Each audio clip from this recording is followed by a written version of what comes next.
السلام علیکم ورحمۃ اللہ وبرکاتہ، نحمده ونصلی علی رسولہ الکریم، اما بعد فاعوذ باللہ من الشیطان الرجیم، بسم اللہ الرحمن الرحیم، رب اشرح لی صدری ویسر لی امری واحلل عقدۃ من لسانی یفقہوا قولی۔ اے ایمان والو، اللہ کو بکثرت یاد کیا کرو اور صبح و شام اس کی تسبیح بیان کیا کرو۔ اللہ سبحانہ تعالیٰ اس آیت میں اہل ایمان کو حکم دے رہے ہیں کہ وہ اس کی حمد، تسبیح، تکبیر اور لا الہ الا اللہ کے ساتھ کثرت سے اس کا ذکر کیا کریں، یعنی اس کو بہت زیادہ یاد کیا کریں۔ ابن عباس رضی اللہ عنہ کہتے ہیں کہ اللہ نے ہر فرض کی کوئی نہ کوئی حد مقرر فرمائی ہے، یعنی صبح کے 2 فرض ہیں، شام میں 3 فرض ہیں، تو ہر فرض کی ایک حد ہے۔ رمضان کے روزے فرض ہیں تو 1 مہینے کے فرض ہیں۔ پھر عذر کی حالت میں وہ بھی معاف ہے، یعنی اگر انسان کو کوئی حقیقی عذر پیش ہو تو اس سے بھی اللہ تعالیٰ درگزر کرتے ہیں، لیکن نہ اس کے ذکر کی کوئی حد ہے اور نہ وہ کسی عذر سے معاف ہوتا ہے، یعنی اگر غفلت برتو۔ ہاں، عقل یا ہوش نہ رہے تو اور بات ہے۔ اللہ تعالیٰ فرماتے ہیں سورۃ النساء میں، فاذکروا اللہ قیاما وقعودا وعلی جنوبکم، اللہ کا ذکر کرو کھڑے، بیٹھے، لیٹے، یعنی ہر حال میں اللہ کو یاد کرتے رہو۔ یعنی ہم نے یہ خود ساختہ پابندیاں لگائی ہوئی ہیں کہ اس کیفیت میں ذکر نہیں کرنا، یا لیٹ کے نہیں کرنا، ضرور بیٹھو، یا قبلے کی طرف رخ کر کے بیٹھو، یا باوضو ہو کے بیٹھو پھر ہی ذکر کر سکتے ہو۔ نہیں، ایسا کچھ نہیں، ہر حال میں اللہ کا ذکر کر سکتے ہو۔ نبی صلی اللہ علیہ وسلم کے بارے میں آتا ہے، کان یذکر اللہ فی کل احیانہ، کہ آپ اپنے ہر طرح کے حالات میں، ہر طرح کے اوقات میں اللہ کا ذکر کیا کرتے تھے۔ اور یہاں پر کیا فرمایا، وسبحوہ بکرۃ واصیلا، صبح اور شام، یعنی دن کے پہلے پہر اور دن کے پچھلے پہر اللہ کی تسبیح کرو، کیونکہ جب انسان ایسا کرتا ہے تو اللہ تعالیٰ کی رحمتیں آتی ہیں۔ فرشتے بھی اہل ایمان کے لیے دعائیں کرتے ہیں، هو الذی یصلی علیکم وملائکتہ، وہی ہے جو تم پر صلوات بھیجتا ہے اور اس کے فرشتے بھی۔ تو یہاں اہل ایمان کو خطاب ہے، یا ایھا الذین آمنوا، اے لوگو جو ایمان لائے ہو۔ ابن مسعود کہتے ہیں کہ جب اس آیت کے ساتھ پکارا جائے تو اپنے کانوں کو اس حکم کی طرف لگا دیں، توجہ کریں کہ اللہ تعالیٰ کیا کہنا چاہتے ہیں، اس کو غور سے سنیں۔ یا تو کوئی خیر کا کام ہوگا جس کا اللہ تعالیٰ حکم دے رہا ہوگا، یا کوئی شر ہوگا جس سے اللہ تعالیٰ تمہیں روک رہا ہوگا، اس سے منع کر رہا ہوگا۔ تو یہاں پر یا ایھا الذین آمنوا کہہ کے کیا کہا گیا، اذکروا اللہ ذکرا کثیرا، صرف ذکر نہیں بلکہ ذکرا کثیرا، بہت کثرت سے اللہ کو یاد کیا کرو، کثرت سے اللہ کا ذکر کیا کرو، یعنی ہر طرح کے حالات میں اللہ ہی کو یاد کیا کرو۔ اور خاص طور پر تسبیح، تحلیل، تحمید، تکبیر۔ مجاہد کہتے ہیں یہ وہ کلمات ہیں جنہیں پاک، ناپاک، بے وضو اور جنبی بھی کہہ سکتا ہے، یعنی اگر کوئی حالت جنابت میں ہے تو بھی سبحان اللہ کہنے میں اس کو کوئی حرج نہیں، الحمدللہ وہ بھی کہہ سکتا ہے۔ جیسے اگر کسی کو نہانے کی ضرورت ہے اور اس کو تھوڑا ٹائم ہے نہانے میں کسی بھی وجہ سے، تو اس دوران اگر وہ پانی پینے لگا ہے تو بسم اللہ کہہ سکتا ہے، پانی پی چکا ہے تو الحمدللہ کہہ سکتا ہے، اسی طرح استغفر اللہ کہہ سکتا ہے۔ تو یہ کلمات ہر حال میں کہے جا سکتے ہیں۔ پھر دل کے اخلاص کے ساتھ ذکر کرنا چاہیے، یعنی ذکر کثیر کا معنی کیا گیا وہ ذکر جو اخلاص کے ساتھ کیا جائے، یعنی صرف کوانٹٹی میں ہی زیادہ نہ ہو بلکہ اس کی کوالٹی اچھی ہو۔ کوالٹی اچھی ہونے کا مطلب کیا ہے، دل سے کیا گیا۔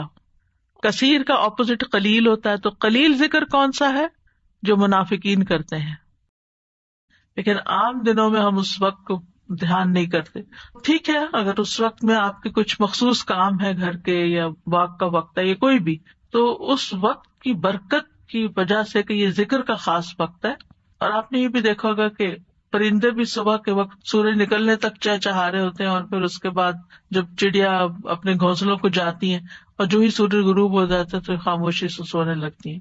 تو یہ اوقات بھی یعنی ایک نیچرل تسبیح کے اوقات ہیں۔ اور ابھی آگے بھی وہ ذکر آئے گا، تسبیح آئے گی جو آپ نے حضرت جویریہ رضی اللہ تعالی عنہا کو سکھائی تھی، وہ بھی انہی اوقات میں پڑھنے کی تسبیح ہے۔ اور صبح کے وقت ذکر کرنے سے شیطان کی گرہیں کھل جاتی ہیں انسان سے۔ جب انسان صبح کے وقت اٹھتا ہے اور پھر وضو کرتا ہے، نماز پڑھ لیتا ہے، ذکر کر لیتا ہے، تو حشاش بشاش خوش مزاج ہوتا ہے، ورنہ سستی ہوتی ہے اس کو۔ پھر اسی طرح یہ ہے، رسول اللہ صلی اللہ علیہ وسلم نے فرمایا بنی آدم کے ہر انسان کو 360 جوڑوں پر پیدا کیا گیا ہے، اس کے جسم میں 360 جوڑ لگے ہوئے ہیں. پس جو شخص اللہ اکبر، الحمدللہ، لا الہ الا اللہ، سبحان اللہ، استغفر اللہ کہے، لوگوں کے راستے سے پتھر یا کانٹا یا ہڈی ہٹا دے، یا نیکی کا حکم دے یا برائی سے روکے، تو یہ اس کے 360 جوڑوں کے شمار کے برابر ہے. اور وہ اس دن جب شام کرے گا تو اپنے نفس کو جہنم کی آگ سے دور کر لے گا. یعنی جو اپنے جوڑوں کا صدقہ روزانہ نکال لیتا ہے، اور یہاں مالی صدقے کے بارے میں بات نہیں ہو رہی، یہاں اذکار کی بات ہو رہی ہے خاص طور پر، یا کچھ کام ہے جس سے دوسروں کی تکلیف ہٹانا مقصود ہے، تو انسان اپنے آپ کو جہنم کی آگ سے آزاد کر لیتا ہے. ابن عثیمین کہتے ہیں کہ صبح و شام کے اذکار اپنے پڑھنے والوں کے لیے اس قدر وسیع، عظیم فوائد اور برکات پر مشتمل ہے کہ ان کا احاطہ نہیں کیا جا سکتا، ان کو بیان نہیں کیا جا سکتا. ان میں سے کچھ فائدے جیسے دل اور روح کی غذا ہیں ان اوقات کے اذکار. انسان کے دل کو سکینت ایک نصیب ہوتی ہے، ٹھہر جاتا ہے دل، ایک راحت محسوس ہوتی ہے، ایک مسرت محسوس ہوتی ہے. پھر اسی طرح دنیا اور آخرت میں امن اور سلامتی کا ذریعہ ہے. دنیا اور آخرت میں سلامتی کا ذریعہ ہے، کیونکہ پروٹیکشن کی دعائیں ہیں، اس میں حفاظت کی دعائیں ہیں. پھر خیر و برکات کے دروازے کھولنے کا سبب ہے. پھر چوتھی چیز ہے اجر و ثواب کے حصول کا ذریعہ ہے، یعنی بہت زیادہ اجر و ثواب ہے ان اوقات میں اذکار کا. پھر پانچویں چیز ہے شر کے واقع ہونے سے پہلے، یعنی کسی تکلیف کے آنے سے پہلے اور واقع ہونے کے بعد اسے ہٹانے کا ذریعہ ہے. ویسے بھی نبی صلی اللہ علیہ وسلم نے فرمایا نا، دعا اس مصیبت میں بھی فائدہ دیتی ہے جو واقع ہو چکی ہے، اور اس میں بھی فائدہ دیتی ہے جو ابھی واقع نہیں ہوئی، جو ابھی مصیبت نہیں آئی. اے اللہ کے بندو دعا کو لازم کر لو. تو یہ صبح شام کی دعائیں ہی ہیں ایک طرح سے ان میں زیادہ تر. پھر ان اذکار میں انسان اللہ کی نعمتوں اور مہربانیوں کا اعتراف کرتا ہے، یعنی صبح شام کے اذکار جو ہے یہ اللہ کی پے در پے نعمتوں کا اعتراف ہے. جیسے سید الاستغفار میں کہتا ہے نا، ابو لک بنعمتک علیہ، کہ اللہ جو تیری نعمتیں مجھ پر ہیں میں ان کا اقرار کرتا ہوں، ایکنالج کرتا ہوں. اللہ تعالیٰ کی مہربانیوں اور اس کے احسان پر اس کا شکر ادا کرنا ہے.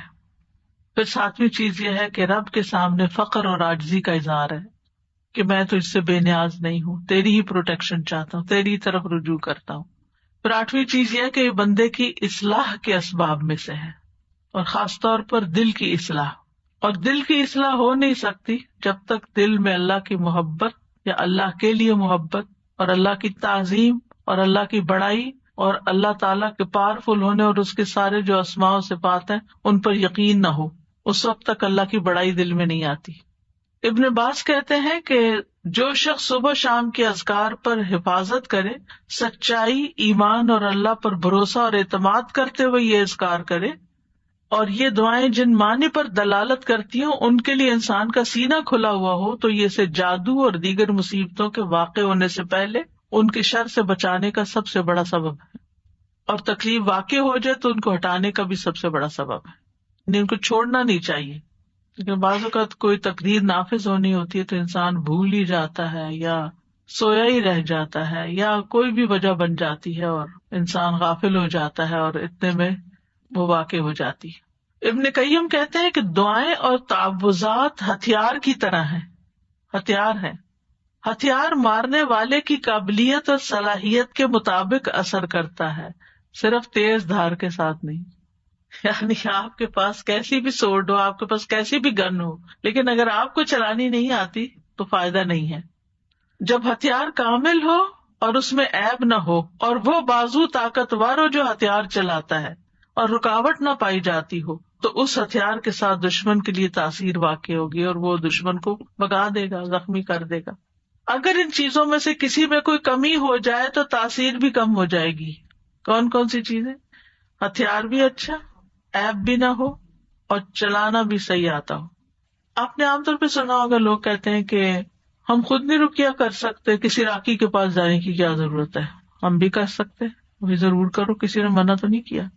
لیکن بعض اوقات جو راقی ہوتے ہیں نا، ان کا جو یقین ہوتا ہے، ان کا جو انداز ہوتا ہے، ان کی جو آواز ہوتی ہے، اس کا اثر ہی کچھ اور ہوتا ہے. چلے رقیے کو آپ چھوڑے، عام جو زبان میں بات کرتے ہیں، مثلاً ایک شخص کہتا ہے ادھر آؤ، بچے کو کہتے ہیں ادھر آؤ، وہ سنتا ہی نہیں، تو اس کہتا ہے ادھر آؤ، تو وہ ڈر کے مارے آ جاتا ہے. کہنے والے کے کہنے میں بڑا فرق بھی ہوتا ہے اور اس کا اثر بھی فرق ہوتا ہے. کچھ لوگوں کی بات لوگ آسانی سے مان جاتے ہیں اور کچھ کی تو بالکل نہیں مانتے. ہم سب جانتے ہیں گھر میں بھی عام طور پہ دیکھا گیا کہ ماں کی بات کا اثر اور ہوتا ہے، باپ کی بات کا کچھ اور ہوتا ہے، کبھی وائس ورسا بھی ہوتا ہے. لیکن یہ ہے کہ فرق ہے ایک بندے کے ذکر کرنے اور پڑھنے اور جن بھوت کو بگانے اور دوسرے بندے کے بگانے میں. جو خود ہی جنوں بھوتوں سے ڈرتا ہو وہ بگائے گا کہاں سے؟ تو جو ایسا کام کرنے والے ہوتے ہیں نا، اللہ نے ان کو خاص صلاحیتیں دی ہوتی ہیں اور خاص ٹیکنیکس بھی دی ہوتی ہیں اور سجھائی ہوتی ہیں، ان کے دل میں ڈالی ہوتی ہیں. بعض اوقات وہ کوئی کسی کو نقل نہیں کر رہے ہوتے، وہ جو ان کے دل میں آتا ہے اس کے مطابق وہ بیان کرتے جاتے، پڑھتے جاتے ہیں مریض کے حسب حال، کیونکہ ہر مریض فرق ہوتا ہے، ان کا ایکسپیرئنس بھی فرق ہوتا ہے کہ کیا چیز فائدہ دیتی کیا نہیں دیتی. جب تک آپ کے ہتھیار صحیح نہ ہو نا، یعنی کہ آپ کے پاس اسکلز نہ ہو، اور آپ کا دل مضبوط نہ ہو، بہادری نہ ہو. استاذہ جی جیسے نا بچے آج کل نئی ٹیکنیک سے کوئی بھی ہو تو کہیں گے آپ کو تو یوز کرنا نہیں آتا، آپ کو متاثر کرتے ہیں نا آپ کو، یعنی کہ جی امپریس کرتے ہیں، اور پھر جب آپ کو وہ چیز یوز کرنے آ جاتی تو آپ خود حاوی ہو جاتے. اور اسی طرح ہی جب آپ کو پتا ہوتا ہے کہ آپ نے ہتھیار کیسے یوز کرنا ہے تو پھر آپ کی پاورز اور قسم کی ہوتی ہیں، اور یہی وہ طاقت اور وہ پاور ہے جس سے آپ نا شیطان کو بھگا سکتے ہیں. اور میں کہتی ہوں نا حضرت عمر رضی اللہ عنہ سے کیوں شیطان ڈرتا تھا، ان کے اندر وہ پاورز تھیں. بالکل سبحان اللہ. کبھی کبھی ایسا ہوتا ہے نا کہ آپ بالکل گھر میں اکیلے ہوتے ہیں، اندھیرا یا کوئی ایسی چیز ہوتی ہے تو انسان کے دل میں ایک دم خیال آتا ہے کہ یہاں کوئی ایسی چیز نہ ہو، تو آپ یہ کہہ کر اور آنکھیں کھول لیا کریں، اچھا کیا ہے اگر کوئی ہوگی تو کیا ہوگا. سر جی آپ نے ایک دفعہ بتایا تھا نا کہ ذرا سی تھوڑی آواز کے ساتھ ڈانٹا جائے تو پھر ڈر خود نکل جاتا ہے. تو 2-3 دفعہ اس طرح سے ہوا تو الحمدللہ ذرا سی آواز زور کر کے کہ ہمارا گھر ہے، ہم رہتے ہیں، جو بھی مخلوق ہے وہ تنگ نہ کرے، مطلب اپنے آپ کو زیادہ باروب بنا کے اور ڈر نکال کے ان کو ڈرانا چاہیے. بالکل. تو الحمدللہ اس سے فرق پڑتا ہے. وہ متین ہاشمی صاحب ہوتے تھے کراچی میں، شاید آپ کے ہوتے ہوئے وہ لیکچر دینے آئے ہوں گے. انہوں نے ایسی بہت سی ٹیکنیکس بتائی تھی. وہ جنات کا علاج کرتے تھے اور ان کی آواز بھی اتنی ٹھہری ہوئی تھی، کوئی غصہ بھی نہیں کرتے تھے، کچھ نہیں. تو وہ کہتے تھے کہ جہاں کوئی ایسا مسئلہ ہو تو میں جا کے کہتا ہوں کہ دیکھیں ہم اشرف المخلوقات ہیں، ہم انسان ہیں اور آپ کا کوئی حق نہیں یہاں رہنے کا، میں آپ کو حکم دیتا ہوں یہاں سے چلے جائیں، اور وہ چلے جاتے تھے. تو بہرحال یہ تعوذات جو ہیں اور صبح شام کے اذکار جو ہیں یا تو شر کے اسباب کو واقع ہونے سے روک دیتے ہیں یا پھر وہ ان کے درمیان اور ان کی کامل تاثیر کے درمیان رکاوٹ بن جاتے ہیں. اسباب اور اثر کے بیچ میں رکاوٹ بن، یعنی وہ چیز آ تو رہی ہوتی مگر اس کا اثر جلد ختم ہو جاتی. اور جتنا تعوذ کبھی ہوگا اتنا ہی اثر بھی کبھی ہوگا. دعا جو ہے وہ تقدیر بدل دیتی ہے. ابن عثیمین کہتے ہیں دعا تقدیر کو ٹال دیتی ہے. صبح و شام کے اذکار دعاؤں اور تعوذات کا ایک مجموعہ ہے، اور دعا تقدیر کو ٹالتی ہے، اور اللہ کبھی تقدیر کا فیصلہ صادر کرتا ہے اور اس کے لیے ایک سبب مقرر کرتا ہے. سبب مقرر کرتا ہے یعنی تقدیر نافذ ہونے کے لیے کوئی وجہ، ذریعہ، جو اس تقدیر کے آگے رکاوٹ بن جاتی ہے. ٹھیک ہے، تو دعا بھی انہیں اسباب میں سے ایک سبب، یعنی تقدیر بھی اللہ نے بنائی، وہ اتر رہی ہے تقدیر، اور اس کو ہٹانے کا سبب بھی اللہ نے بنایا. اور وہ اسباب میں سے ایک سبب کیا ہے؟ یہ دعائیں، یعنی وہ آتی ہے اور دعائیں اس کو پیچھے دھکیل دیتی ہیں. اللہ نے یعنی صرف تقدیر نہیں بنائی، اللہ نے اس کو ٹالنے کا ذریعہ بھی بنایا ہے، اسباب بھی بنائے، اور دعا ان میں سے ایک سبب ہے. سمپل سے امام نبوی کہتے ہیں دعا مصیبت کو ہٹانے اور رحمت کو پانے کا ایک سبب ہے، یعنی ایک ہتھیار ہے. پہلے بات ہوئی نا کہ ہتھیار ہے دعا، جیسے ڈھال ہتھیار کے حملے کو روکنے کا سبب ہے، جیسے ڈھال تلوار کے حملے کو روکنے کا سبب ہے. اور پانی زمین سے نباتات اگانے کا سبب ہے. بارش ہوتی ہے تو زمین ہری بھری ہو جاتی ہے، تو یہ سبب ہے نا. زمین کے اندر پوٹینشیل تھا لیکن جب تک پانی نہیں آیا تو وہ دبی رہی، جب جو پانی آیا تو اس نے اپنا اندر کا سب باہر نکال دیا. تو دعا اور مصیبت ایک دوسرے کا مقابلہ بھی کرتے ہیں. تو تقدیر سے بچاؤ کے لیے ہتھیار اٹھانا ضروری ہے. تو اللہ نے تقدیر بھی بنائی ہے، تقدیر کو ٹالنے کا سبب بھی بنایا ہے۔ ابن قیم کہتے ہیں کہ صبح شام کے اذکار ذرا کے قائم مقام ہے۔ اب آپ دیکھیں کتنے انہوں نے مختلف سبب اور فائدے بتائے نا۔ جیسے جیسے ذرا موٹی ہوگی ویسے ویسے اس کو پہننے والا متاثر نہیں ہوگا۔ وہ ذرا بختر آپ کو معلوم ہے نا کہ وہ لوہے کا لباس جو لوگ اپنے آپ کو پروٹیکٹ کرنے کے لیے بلٹ پروف کہہ لیں، بلکہ ذرا کی طاقت یہاں تک پہنچ جائے گی کہ تیر واپس لوٹ جائے گا اور اسی کو جا کے لگے گا جس نے تیر چلایا تھا۔ یعنی اگر کوئی نظر لگانے لگا آپ کو اور آپ نے دعائیں پڑھی ہوئی ہیں تو وہ نظر کا اثر آئے گا اور پلٹ کے واپس جائے گا اور اسی کے اوپر لگ جائے گا، آپ کو نہیں نقصان دے گا۔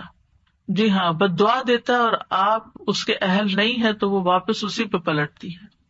ابن عثیمین کہتے ہیں صبح و شام کے اذکار حفاظت کرنے میں ان لوگوں کے لیے یاجوج اور ماجوج کی دیوار سے بھی زیادہ مضبوط ہے جو ان کو حضور قلب کے ساتھ پڑھتے ہیں۔ ایک تو نا بے دھیانی میں پڑھنا، لیکن جو ان کو دھیان سے پڑھتے ہیں یہ یاجوج ماجوج کی دیوار سے بھی زیادہ مضبوط چیز ہے جو فتنے کو آنے سے روکتی ہے۔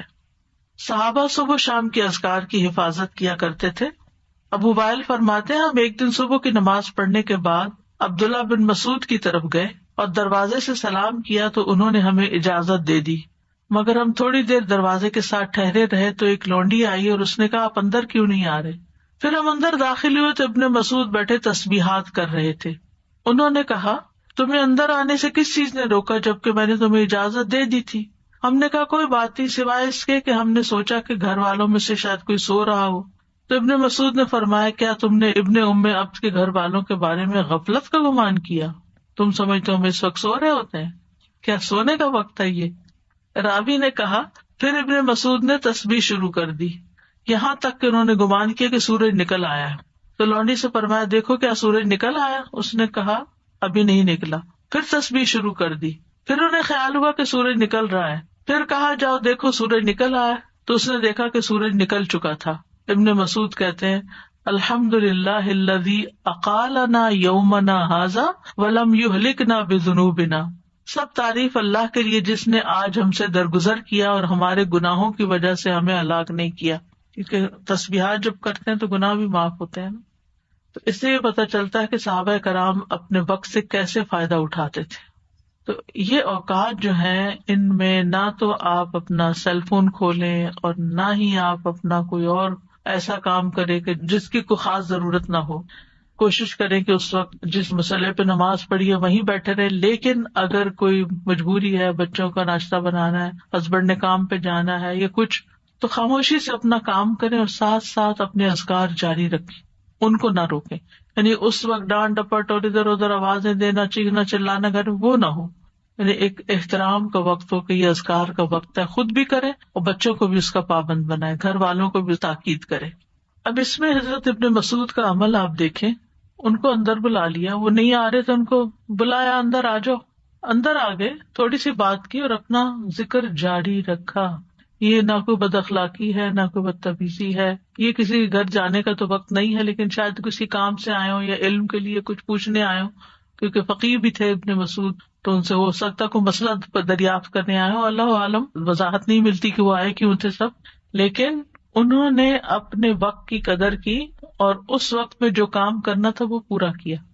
ہمارا حال کیا ہے کہ ذرا ادھر سے کوئی بلائے ادھر سے وہ ڈسٹریکٹ ہو کے اپنے اذکار چھوڑ دیتے، یہ نہیں کرنا۔ یعنی بچوں کو بھی پتا ہونا چاہیے کہ اس وقت کچھ پڑھ رہے ہیں، یعنی اشارے سے سبحوہ بکرۃ و اصیلا اشارہ کر دے، اور 2-4 دفعہ کریں کہ بچوں کو پتا ہوگا کہ یہ وقت اماں جو ہے وہ ذکر کرتی ہیں، بات نہیں کرتی، تو مجھے ویٹ کرنا ہے۔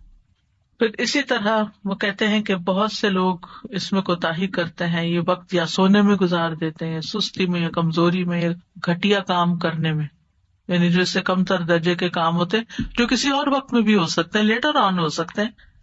وہ کہتے ہیں کہ دن کا اول حصہ جوانی کے قائم مقام ہے، پچھلا بڑھاپے کے قائم مقام ہے، تو جو دن کے پہلے حصے میں دن کی لگام کو تھام لیتا ہے وہ سارا دن سلامت رہتا ہے اور نیکی کے کاموں میں اس کی مدد کی جاتی ہے اور دن میں برکت دی جاتی ہے۔ ابن قیم کہتے ہیں ایک دفعہ شیخ الاسلام ابن تیمیہ کے پاس میں موجود تھا، انہوں نے صبح کی نماز پڑھی، پھر وہ بیٹھ کر اللہ کی عبادت کرتے رہے اور ذکر کرتے رہے، تقریباً آدھا دن گزر گیا۔ میری طرف دیکھا اور کہا یہ میرا ناشتہ ہے، اگر میں یہ غذا نہ کھاؤں تو میری قوت ساکت ہو جائے، کچھ کر نہ سکوں. آپ کو پتا 35 جلدوں میں انہوں نے لکھا ہے فتاوا، ان کے فتاوا کو اکٹھا کیا گیا، پوری شیلف بھر جاتی ہے، بلکہ اس سے بھی بچ جاتی ہے، کتابیں دوسری شیلف میں رکھنی پڑتی ہیں.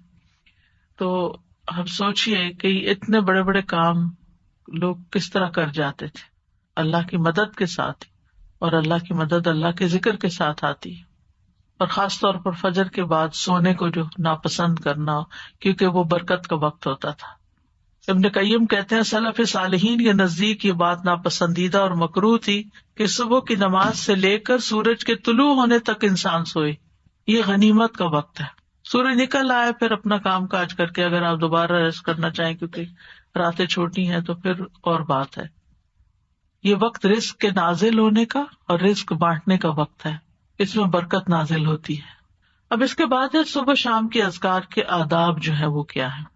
سب سے پہلی بات یہ کہ زبان اور حضور قلب کے ساتھ، دل اور زبان کی حاضری کے ساتھ ذکر کیا جائے. جب یہ دونوں چیزیں متحد ہو جاتی ہیں اور اذکار کرنے والا سچائی، یقین اور اللہ کے ساتھ اچھا گمان کرتے ہوئے ان کے معنی میں غور و فکر کرتے ہوئے پڑھتا ہے تو یہ پڑھنے والے کو فائدہ دیتی ہیں، اس پڑھنے والے کی حفاظت ہوتی ہے، اس سے مصیبتیں دور ہوتی ہیں. جیسا کہ سورۃ آل عمران میں آتا ہے الذین یذکرون اللہ قیاما وقعودا وعلی جنوبہم، جو اللہ کو یاد کرتے رہتے ہیں کھڑے بھی، یعنی کچھ کام ہم کھڑے ہو کے کرتے ہیں، کھڑے ہو کے تھک جاتے ہیں تو وقعودا بیٹھ جاتے ہیں اور پھر لیٹ جاتے ہیں. تو چاہے کھڑے ہوں، چاہے بیٹھے ہوں، چاہے لیٹے ہوں، وہ ذکر نہیں چھوڑتے، ہر حال میں ذکر کرتے رہتے ہیں. یہ ان کی صفت ہے، یعنی ذکر کے لیے صرف کوئی وقت یا جگہ مخصوص نہیں ہے بلکہ ہر حال میں. اور پھر جو اس کا اجر ہے، نبی صلی اللہ علیہ وسلم نے فرمایا کیا میں تمہیں تمہارا بہترین عمل نہ بتاؤں جو تمہارے مالک کے نزدیک اچھا اور پاکیزہ عمل ہے اور تمہارے درجات میں سب سے زیادہ بلند ہے. سونا چاندی کے خرچ کرنے سے بہتر ہے، اللہ کی راہ میں جہاد کرتے ہوئے تمہارے کفار کی گردنیں مارنے اور ان کے تمہاری گردنیں مارنے سے بھی افضل ہے. صحابہ نے عرض کیا کیوں نہیں؟ آپ نے فرمایا اللہ تعالیٰ کا ذکر.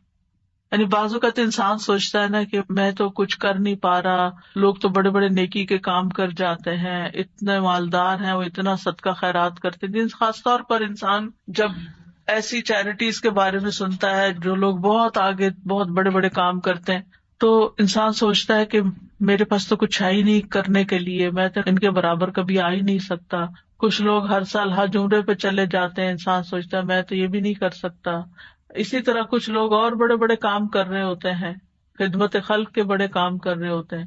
آپ کبھی کبھی پڑھتے ہیں نا کہ مخصوص شخصیات کے بارے میں، اس نے اتنے ہزار لوگوں کو مسلمان کیا، انسان سر پکڑ کے بیٹھ جاتا ہے کہ ہم نے تو ایک کو بھی نہیں شاید کیا. تو اسی طرح فلاں شخص نے اتنے 100 مسجدیں افریقہ میں بنوا دی، کہتے ہم نے کیا کیا؟ تو اپنا بہت ہی چھوٹا لگتا ہے بھی چھوٹا، ایسا کچھ نہیں. لیکن اس وقت کیا چیز انسان کو حوصلہ دلاتی ہے کہ پھر اگر ہمارے یہ وسائل نہیں ہے یا ہم یہ نہیں کر سکے، خواہ ہماری طلب تھی کہ ہم یہ کر سکیں. کچھ کام ہوتے ہیں جو انسان کے ڈریمز ہوتے ہیں، کاش میں زندگی میں یہ کر لوں، لیکن پھر بھی نہیں، حالات اجازت دیتے، وسائل نہیں ہوتے. لیکن ذکر کر کے آپ ان ساری چیزوں سے آگے نکل سکتے ہیں، کیونکہ جو لوگ بڑے بڑے کام کرتے ہیں ان کے ساتھ بڑے خطرات بھی ہوتے ہیں کہ کبھی کسی وقت دل میں ریاکاری آ جائے، کسی وقت دل میں تکبر آ جائے، لوگ تعریف کر کر کے دماغ خراب کر دیں. تو جو چپکے سے بیٹھ کے کہیں نہ کہیں اپنے کام کاج میں لگا ہوا ذکر کر رہا ہے، اس کا تو کسی کو پتہ ہی نہیں کہ وہ کیا کر رہا ہے، وہ کتنے خزانے جمع کر رہا ہے. تو اس لیے جو چیز ہمارے ہاتھ میں ہے ہم اس کو تو گریب کریں، اس اپرچونٹی کو تو نہ جانے دیں، اس وقت کو تو نہ ضائع کریں، اس میں تو ہمارا کچھ بھی خرچ نہیں ہوتا. اور نبی صلی اللہ علیہ وسلم نے یہ بھی فرمایا، صحیح مسلم میں ہے، سبق المفردون قالوا وما المفردون یا رسول اللہ قال الذاکرون اللہ کثیرا والذاکرات. اچھا یہاں نوٹ کریں کہ ذکر کرنے والوں میں عورتوں کے نام بھی ساتھ ساتھ ہیں، کہ یہ صرف مردوں کے لیے نہیں ہے، عورتیں بھی اس میں شامل ہیں. نبی صلی اللہ علیہ وسلم نے فرمایا مفردون سبقت لے گئے، آگے چلے گئے، سابقون بن گئے. صحابہ نے پوچھا اللہ کے رسول مفردون کون ہے؟ آپ نے فرمایا اللہ کا بہت زیادہ ذکر کرنے والے مرد اور عورتیں، یہ مفردون ہیں جو اللہ کے قریب ہو گئے. تو ذکر ایک ایسی چیز ہے کہ جو انسان کو اللہ کا قرب عطا کرتا ہے، اور بھی بے شمار فائدے ہیں. جہاں تک صبح شام کے اذکار کا تعلق ہے تو سورۃ غافر میں آتا ہے، نبی صلی اللہ علیہ وسلم کو ارشاد ہے وَسَبِّحْ بِحَمْدِ رَبِّكَ بِالْعَشِيِّ وَالْإِبْكَارِ، اور صبح اور شام اپنے رب کی حمد کے ساتھ اس کی تسبیح کیجیے. یہ ڈائریکٹ حکم ہے. جو پہلے آیت میں نے آپ کو سنوائی تھی اس میں بھی حکم ہے صبح شام کا، اور یہاں بھی ابکار کا لفظ ہے. وہاں بکرا کا ہے، یہاں ابکار کا لفظ ہے، عشی والابکار، یعنی روٹ ایک ہی ہے لیکن تھوڑا سا تبدیل ہو گیا ہے. سورۃ طٰہٰ میں بھی آتا ہے فاصبر علی ما یقولون وسبح بحمد ربک قبل طلوع الشمس وقبل غروبها ومن آناء اللیل فسبح واطراف النہار لعلک ترضی. سو ان باتوں پہ صبر کیجیے جو وہ کہہ رہے ہیں، اور سورج طلوع ہونے سے پہلے اور اس کے غروب ہونے سے پہلے اپنے رب کی حمد کے ساتھ تسبیح کیجیے. تو تسبیح کا خاص وقت جو ہے، ویسے تو سارا دن کر سکتے ہیں، خاص اوقات یہ بتائے جا رہے ہیں جو قرآن میں خود بتا دیے گئے. اور رات کے کچھ اوقات میں بھی بس اس کی تسبیح کیجیے. رات کے کچھ اوقات میں، جیسے حضرت فاطمہ رضی اللہ تعالیٰ عنہا کو نبی صلی اللہ علیہ وسلم نے تھکاوٹ کا علاج کیا بتایا تھا؟ تسبیحات. تو اپنا آخری کام تسبیح کیا کیجیے. نبی صلی اللہ علیہ وسلم خود بھی یعنی جب تک نیند نہیں آتی تھی تسبیح ہی کیا کرتے تھے. اور رات کے کچھ اوقات میں بھی بس تسبیح کیجیے، اور دن کے کناروں میں، تاکہ آپ خوش ہو جائیں. تو اس سے کیا پتہ چلتا ہے؟ یہ خوش ہونے کا نسخہ ہے، خوش ہونے کا راز ہے، اس میں خوشی حاصل کرنے کا ذریعہ ہے. یعنی اگر آپ چاہتے ہیں کہ آپ کا دل مطمئن ہو، خوش ہو، تو آپ کو ان اوقات میں لازماً تسبیح کرنی چاہیے. اور جو ان اوقات میں تسبیح نہیں کرتے وہ غافلین میں شمار ہوتے ہیں، کیونکہ اللہ تعالیٰ فرماتے ہیں وَاذْكُرْ رَبَّكَ فِي نَفْسِكَ تَضَرُّعًا وَخِيفَةً وَدُونَ الْجَهْرِ مِنَ الْقَوْلِ بِالْغُدُوِّ وَالْآصَالِ وَلَا تَكُن مِّنَ الْغَافِلِينَ. اور اپنے رب کا ذکر کیجیے اپنے دل میں عاجزی اور خوف سے، بغیر بلند آواز کیے، چپکے چپکے، دل ہی دل میں، صبح اور شام کے وقت. اور آپ غافلوں میں سے نہ ہونا. یعنی جو ان اوقات میں تسبیح نہیں کرتے، ذکر نہیں کرتے، وہ غافل شمار ہوتے ہیں. اور خاص طور پر اس وقت میں جو تھوڑا سا بھی ذکر کیا جاتا ہے اس کا اجر بہت زیادہ ہے. رسول اللہ صلی اللہ علیہ وسلم نے فرمایا جو لوگ نماز فجر سے سورج نکلنے تک اللہ کا ذکر کریں، مجھے ان کے ساتھ بیٹھے رہنا زیادہ پسند ہے. کیونکہ نبی صلی اللہ علیہ وسلم کو حکم دیا گیا تھا نا وَاصْبِرْ نَفْسَكَ مَعَ الَّذِينَ يَدْعُونَ رَبَّهُمْ بِالْغَدَاةِ وَالْعَشِيِّ يُرِيدُونَ وَجْهَهُ. آپ ان لوگوں کے ساتھ رہیے، ان کے ساتھ بیٹھیے جو اپنے رب کو صبح شام پکارتے ہیں اور ان سے اپنی نگاہیں نہ پھیریے. تو آپ نے فرمایا مجھے ان کے ساتھ بیٹھے رہنا زیادہ پسند ہے بنسبت اس کے کہ میں اولاد اسماعیل سے 4 غلام آزاد کروں. ایک وہ نیکی ہے اور ایک ایسے لوگوں کی کمپنی میں بیٹھنا جو اس وقت اللہ کا ذکر کرتے ہیں، اور میں ایسے لوگوں کے ساتھ بیٹھا رہوں جو نماز عصر سے سورج غروب ہونے تک اللہ کا ذکر کریں. یہ زیادہ پسندیدہ ہے اس سے کہ 4 غلام آزاد کروں. تو نماز عصر کے بعد کا وقت بھی صرف جمعے کا دن نہیں، کیونکہ ہم عام طور پر جمعے کے دن پھر بھی تھوڑا سا بہتر کر لیتے ہیں. ابن قیم کہتے ہیں تمام اذکار سے افضل اور زیادہ مفید وہ ذکر ہے جس میں زبان اور دل ساتھ ہوں، جو بول رہے ہیں وہ آپ کا دل سمجھ بھی رہا ہے اور اس کے موافق ہوں، اور وہ نبوی اذکار سے ہوں یعنی سنت سے ثابت ہوں، اور ذکر کرنے والا معنی اور مقصد سمجھتا ہو. پھر اسی طرح ان اذکار کا وقت جو ہے طلوع فجر سے پہلے شروع ہو جاتا ہے اور طلوع شمس سے پہلے تک رہتا ہے. یعنی جو ہی اذان ہوتی ہے نا فجر کی، اس وقت سے شروع ہو جاتا ہے سورج نکلنے تک. اور شام کے اذکار کا وقت عصر کے بعد سے لے کر رات کے اول حصے تک ہوتا ہے، مغرب کے وقت تک. اگر کسی سے یہ اوقات رہ جائیں، ان سے محروم ہو جائے، بھول گیا یا کوئی رکاوٹ بن گئی تو کوئی حرج نہیں.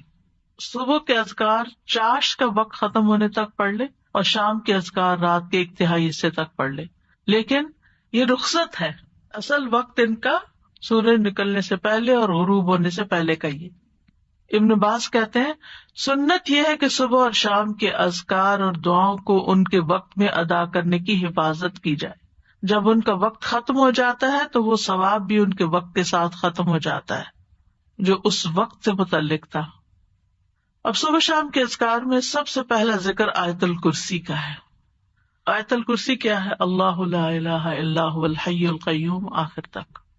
صبح شام آیت الکرسی پڑھنے سے حفاظت ملتی ہے، یعنی حدیث سے بھی ثابت ہے، خاص طور پر جنات کے اثر سے بچاؤ ہوتا ہے. آیت الکرسی میں آپ دیکھیں اللہ سبحانہ تعالیٰ کا تعارف ہے، اس کے اسماء و صفات ہیں. قرآن کریم کی کوئی اور آیت ایسی نہیں جس میں اللہ تعالیٰ کے اتنے نام اور صفات بیان ہوئی ہوں. اس میں اللہ کا ذاتی نام اللہ بھی آیا اور تقریباً 27 صفات اور افعال وغیرہ آئے ہیں. سب سے پہلے اللہ تعالیٰ کی الوہیت کا ذکر ہے، اللہ لا الہ الا ہو، کہ وہ الوہیت میں اکیلا ہے. پھر الحی القیوم، اور یہ دونوں نام ان کو اسماء اعظم بھی کہا گیا ہے.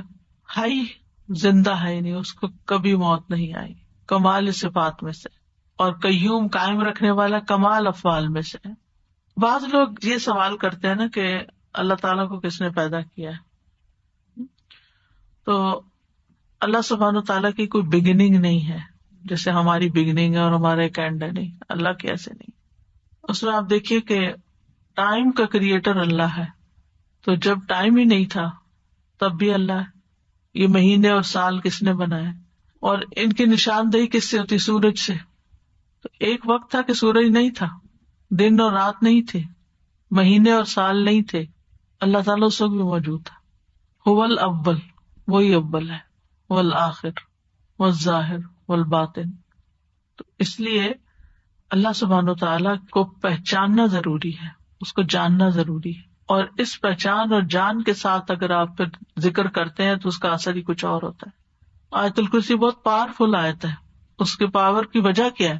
اس میں اللہ تعالیٰ کے نام اور صفات بیان ہوئے. لا تأخذہ سنۃ ولا نوم، نہ اس کو نیند آتی ہے نہ اونگ آتی ہے. ہلکی نیند بھی نہیں آتی، گہری نیند آتی ہی نہیں ہے. پھر ہر چیز کا مالک ہے. لہ ما فی السماوات و ما فی الارض، ہر چیز اسی کی ہے، ہر چیز اسی کے کنٹرول میں ہے. من ذا الذی یشفع عندہ الا باذنہ، کوئی اس کے ہاں سفارش بھی نہیں کر سکتا، اس کی جرات بھی نہیں کر سکتا مگر جس کو وہ خود اجازت دے. یعنی پورا کنٹرول، اقتدار سب اسی کا ہے. یعلم ما بین ایدیہم وما خلفہم، اس میں اللہ تعالیٰ کے وسیع علم کی خبر دی گئی ہے کہ اللہ تعالیٰ بندوں کا ماضی مستقبل ہر چیز جانتا ہے. بندے اپنے بارے میں سب کچھ نہیں جانتے، اور جو جانتے ہیں وہ بھی ان کو یاد نہیں ہوتا. پچھلے دنوں کسی نے ایک نوٹ بھیجا، اس میں لکھا کہ جب آپ یونیورسٹی میں پڑھاتی تھی تو اس وقت الہدانی بنا تھا، تو میں ایک دن آپ کی کلاس اٹینڈ کرنے کے لیے گئی، تو آپ نے سنن نبی داؤد میں سے فلاں چیپٹر پڑھایا اور آپ سے اسٹوڈنٹ نے یہ سوال کیا اور آپ پیپر دے کے ان کے اوپر ڈسکس کر رہے. میرے کسی حافظے میں ہے ہی نہیں کچھ، مجھے بالکل یاد نہیں کہ ایک اسٹوڈنٹ نے آپ سے یہ سوال کیا تھا اور آپ نے اس کا یہ جواب دیا تھا. کچھ بھی یاد نہیں. ہمارا اپنے بارے میں یہ حال ہے کہ ہم اپنے آپ کو نہیں جانتے. ہم جو کچھ کر چکے ہم نہیں جانتے کہ ہم نے زندگی میں کیا کچھ کیا، تو ہم کسی اور کے بارے میں تو کیا جانیں. لیکن اللہ سب کچھ جانتا ہے. یعلم ما بین ایدیہم، جو فیوچر میں ان کے آگے آ رہا ہے، وما خلفہم، جو پیچھے گزر چکا ہے، سب پتا ہے اس کو. یہ اس کے وسیع علم کی ایک جھلک ہے. باقی ہر چیز کے بارے میں جو کچھ وہ جانتا ہے، وہ تو کوئی ایک پتا نہیں گرتا مگر وہ اس کو جانتا ہے.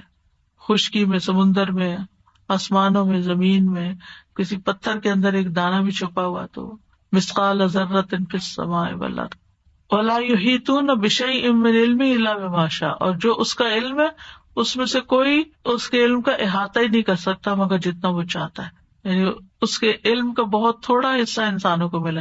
جیسے خضر اور موسیٰ علیہ السلام کے واقعے میں آتا ہے نا کہ وہ جب کشتی میں بیٹھے تو ایک چڑیا نے پانی کی چونچ میں لیا تھا کہ بندوں کا علم اللہ کے علم کے مقابلے میں ایسے ہی جیسے چڑیا کی چونچ میں پانی اس سمندر کے مقابلے. وہ ساری مخلوق کا علم اتنا سا ہے، بس اس پر تو پھر ہم بھروسہ کرتے ہیں، اس علم کے اوپر ہم فخر کرتے ہیں، اور جو اللہ کا علم ہے اس کی طرف کبھی توجہ ہی نہیں کی. وسع کرسیہ السماوات والارض، اللہ کی عظمت کے ساتھ ساتھ اس کی مخلوقات کی عظمت کو بیان کیا گیا. یہاں کرسی جو اللہ کی مخلوقات میں سے ایک مخلوق ہے، وہ آسمان و زمین پہ چھائی ہوئی ہے. ہر چیز کو انکمپس کیے ہوئے. پھر جو اس کا بنانے والا ہے اس کی عظمت کیا ہوگی. اور کرسی جو ہے وہ رب تعالیٰ کے دونوں قدموں کی جگہ ہے. استاذہ جی مجھے خیال آ رہا تھا کہ اللہ سبحانہ تعالیٰ کے بارے میں اللہ سبحانہ تعالیٰ کے بھیجے ہوئے علم سے استفادہ کرنا یہ کتنی زیادہ ایک آنرڈ چیز ہے. تو ہم خود بھی اس آنر کو آنر نہیں کرتے، کیونکہ آپ دیکھیں کہ کوئی سمر سے یا کوئی پچھلے سال سے آپ کسی سے ملتے نا، کہتے اچھا ہم یہ فلاں یونیورسٹی کا یا آن لائن کورس کیا یا ہم نے یہ کیا یا ہم یہ کیا، تو آپ کیا کر رہے؟ نہیں ہم تو بس لسنر بن کے یہاں کلاس اٹینڈ کر رہے ہوتے. We don't even honour this knowledge that has come from Allah سبحانہ تعالیٰ کمپیئر ٹو کہ ایک چھوٹا سا کوئی سرٹیفکیٹ کورس، کوئی ٹیک کا کوئی کچھ کر دیا. ٹھیک ہے وہ بھی علم نافع ہوگا، لیکن اس کا فائدہ سامنے نظر آ رہا ہے نا، اس کا فائدہ جمع ہو رہا ہے، ابھی نظر نہیں آ رہا. جی تو بس یہ ہماری ویکنیس ہوتی ہے کہ جو چیز ہمیں نظر آتی ہے ہم اس کو زیادہ ویلیو کرتے ہیں بنسبت اس کے کہ جو نظر نہیں آتی. سارا جی پڑھنے اور نہ پڑھنے میں بھی بہت فرق نظر آتا ہے کہ جس دن نہیں پڑھتے، جس دن نہیں اٹینڈ کرتے، آن لائن ہوتے ہیں اور آن کیمپس ہوتے ہیں، اس کا بھی بہت فرق نظر آتا ہے. آپ کو روشنی ایسی ملتی ہے اور جس دن آپ نہیں پڑھتے اس دن آپ کو اندھیرا سا، سستی سی. And there are so many things I can tell. سورج نکلنے والا دن اور بادلوں والا دن ہوتا ہے، بالکل ایسا ہوتے تو دونوں دن ہیں. ولا یعودہ حفظہما، اور ان دونوں کی حفاظت اللہ تعالیٰ کو تھکاتی نہیں، بوجھل نہیں کرتی. یعنی آسمانوں اور زمین کی حفاظت اور ان کے اندر جو کچھ ہے وہ اللہ سبحانہ وتعالیٰ کے کامل کنٹرول اور اقتدار میں ہے، اور وہ ان میں سے ہر چیز کی ٹیک کیئر کرتا ہے. دیکھیں ہم اپنی کیپیسٹی میں سب بات سمجھنے کے لیے ایک چھوٹا سا بھی کام ہمارے ذمے ہوتا ہے نا، گھر کا ایک چھوٹا سا کام، تو وہ بھی کر کے تھک جاتے ہیں. کون سا کام ایسا ہے جسے آپ کر کے تھکے نہ ہو نا؟ کلیننگ ہے یا کوکنگ ہے، کچھ بھی ہے، کوئی بھی زندگی میں کام ہوتے ہیں. بچوں کی ٹیک کیئر کرنا ہے، پڑھنا ہے، ہر کام کر کے ہمیں ریسٹ چاہیے ہوتا ہے، ہمیں تھکاوٹ ہو جاتی. یہاں اللہ تعالیٰ فرماتا ولا یعودہ حفظہما، آسمان ہو زمینیں ہو جو بھی ہو ان کی حفاظت، ان کے اندر کیا سسٹم چل رہے ہیں، کیا کرنا ہے، کیسے کرنا ہے، یہ چیزیں اس کو تھکاتی نہیں، بوجھل بھی نہیں کرتی. چلے بعض اوقات ہمیں فزیکل تھکاوٹ نہیں ہوتی، یعنی جسمانی تھکاوٹ نہیں ہوتی، لیکن ہم مینٹلی تھک جاتے ہیں، یعنی اکتاہٹ شروع ہو جاتی ہے. ہمیں ایک کام اگر روز کرنا شروع کر دیں تو ہم بور ہو جاتے ہیں. چند سال کوئی کام کر لیں تو اس سے بھی ہم تھک جاتے ہیں، چاہے کتنا ہی اچھا کام ہو. اللہ سبحانہ وتعالیٰ کو یعنی یعودو کا لفظ صرف تھکاوٹ کے لیے نہیں آتا، بوجھل پن کے لیے بھی آتا ہے. یکسانگی یا اکتاہٹ یا کچھ وہ بھی لاحق نہیں ہوتی. یہ معمولی بات نہیں ہے، بہت بڑی بات، بہت بڑی بات. قرآن مجید میں آتا ہے کہ اللہ تعالیٰ ہی آسمانوں اور زمین کو تھامے ہوئے ہے کہ اپنی جگہ سے ٹل نہ جائیں. اگر وہ دونوں ٹل جائیں تو ان کے بعد کوئی بھی ان کو تھام نہ سکے گا. یعنی صرف اس نے بنا کے چھوڑ نہیں دیا. اب یہ آسمان جو بغیر ستونوں کے ہے، کسی نے تھاما ہوا تو ہمارے اوپر ہے نا، ورنہ تو نیچے آ پڑے. وَهُوَ الْعَلِيُّ الْعَظِيمُ، اور وہ بہت بلند، یعنی مطلق بلندی ہے اس کی، اور عظیم بہت عظمت والا ہے. کوئی مخلوق میں اس کے مشابہ نہیں، کسی کی وہ بڑائی نہیں. لیکن افسوس یہ کہ ہم مخلوق کو پھر بڑا سمجھتے ہیں اور اس کی بڑائی محسوس نہیں کرتے کہ وہ بڑا ہے. جس دن یہ یقین آ گیا نا کہ وہ بڑا ہے، تو پھر لوگوں کی ناراضگی، لوگوں کی پسند ناپسند کا خوف، یہ ساری چیزیں نکل جائیں گی.